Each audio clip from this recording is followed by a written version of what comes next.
Hello everyone, this is Satanick and I'm back once again with an interesting puzzle for you. It's again a chess composition on mate in 3, but this time it's by Karl Junker, a very famous composer from Germany, and it's from 1973, so a bit modern this time. So let's have a look at the position and let's see what's going on here. Let's set up the board. The black king is on h1, the knight, black has a knight on c5, and that's the only two pieces that black has, nothing else. Now let's set up the white pieces. White has a pawn on g2, a pawn on h5, queen on g6, knight on h3, bishop on g3, and finally the king is on e1. So that's the position, nothing else, only 8 pieces on board, quite simple. And in this position you have to find a mate in 3. It's white to play and mate in 3. It's by Karl Junker. So feel free to pause the video right here and give this a good try. I will be revealing the solution in a few seconds. Okay, I hope you were able to find the solution. Now, how to go about thinking this problem, how to approach it. So when I saw this position for the first time, my first instinct was to play something like bishop b8.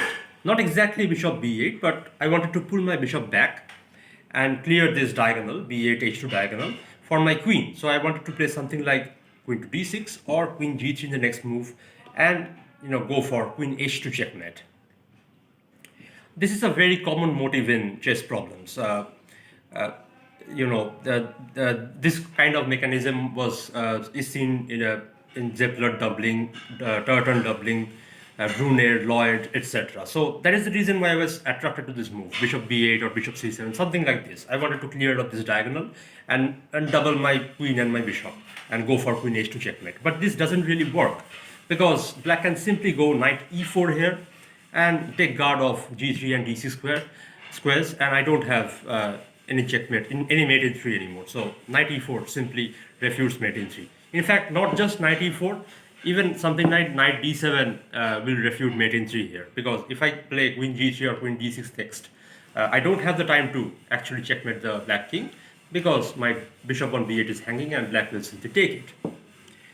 So that's the reason why bishop to b8 doesn't work. But this was the first move that occurred to me.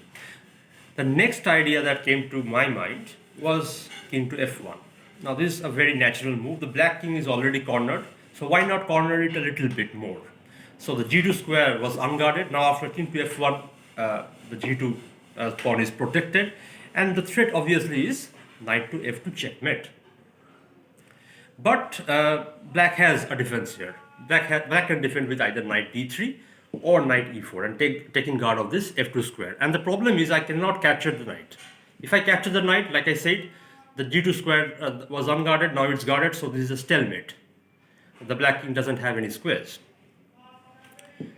So that's the reason why playing king f1 directly doesn't work. But when I saw king f1, the idea behind king f1, and I saw that the knight was the key defensive piece in this idea, I understood what I had to do.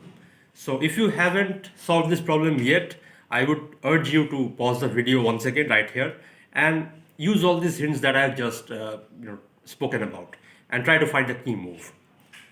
Okay, I hope you were able to find it. So the idea is simple. Because this knight is able to defend this f2 pawn, f2 square, so the idea is to simply divert the knight. Simply, divert it someplace else from where it cannot cover the f2 square anymore. So my first idea was to play queen a6, sacrificing the queen. And I'm not really worried about knight into a6 because then king f1 and knight f2 will be unstoppable. But the problem with queen a6 is that after queen to a6, black can go king into g2, and suddenly the black king is running away. My h3 and g3 squares are unguarded, and there is no way to checkmate the black king anymore. So that was the problem with queen a6. So if you don't sacrifice the queen on a6, then where else can you sacrifice it? Well, now the answer was obvious. Queen to d3. And this is indeed the key move. Queen to d3, a flashy queen sacrifice. And once again, I'm not really worried about knight into d3 because after this, I'm simply going to play king to f1, and in the next move the knight will have to move let's say to e5, and the f2 square will be unguarded, I will simply go knight f2 and this will be checkmate. And the advantage of playing queen to d3 is that now after king to g2, king into g2, I can go knight f4 check. And you can see that my queen on d3 is guarding the g3 square, the bishop on g3. So the king has to move back either to g1 or to h1. And I can simply play queen to f1 and this would be checkmate. So those are the two variations and that's the solution. I hope you enjoyed it and you were able to, my explanation was understandable. But before I sign off today, I would like to pose you a second question. So let's go back to the initial position. This was the position. Yeah.